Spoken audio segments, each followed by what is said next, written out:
6 major పంచాయతీలు తూరంగి, ఇంద్రపాలెం, చీడిగ, వలసపాకల, వాకలపూడి, రమణాయపేట దాదాపుగా 1,00,000 ఓట్లు ఉన్న జనాభాకి గత 16 ఏళ్లు బట్టి వాళ్ళు స్థానిక ఎలక్షన్స్ పెట్టట్లేదు.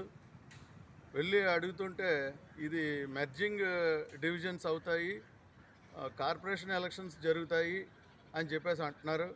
అలాగే కార్పొరేషన్ ఎలక్షన్ వచ్చిన తర్వాత అబ్బాయి ఇది కార్పొరేషన్లో కలవలేదు, ఇది ఓన్లీ పంచాయతీలు మాత్రమే అని చెప్పి ఎవరెవరి చేత కోర్టులో వేయించడం జరుగుతుంది. ఇలాగ 16 ఏళ్ళు గడిచిపోయాయి. ఒక లోకల్ బాడీస్ ఇంతమందికి ఒక రిప్రజెంటేటివ్ ఉండాలని జీవో కూడా ఉన్నది, దాన్నేమో అతిక్రమించేస్తున్నారు. నెక్స్ట్ కోర్టులో 2016లో ఆర్డర్ ఇచ్చింది ఏమని, పంచాయతీ ఎలక్షన్స్ జరిపించమని.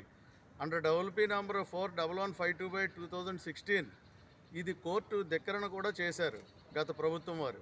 కనీసం ఈ ప్రభుత్వం వారు అయినా అది మున్సిపాలిటీ అన్నా చేయండి, లేదంటే ఈ పంచాయతీ ఎలక్షన్స్ అన్నా జరిపించాలి.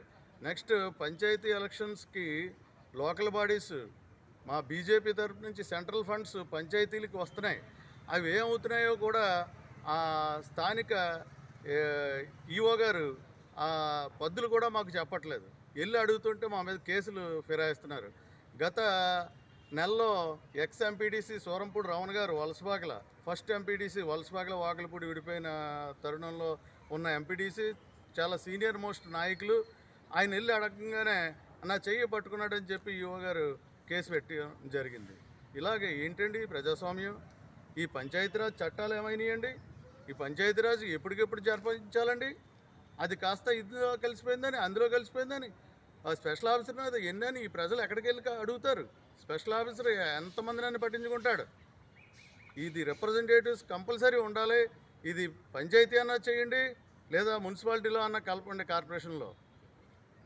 జై బీజేపీ.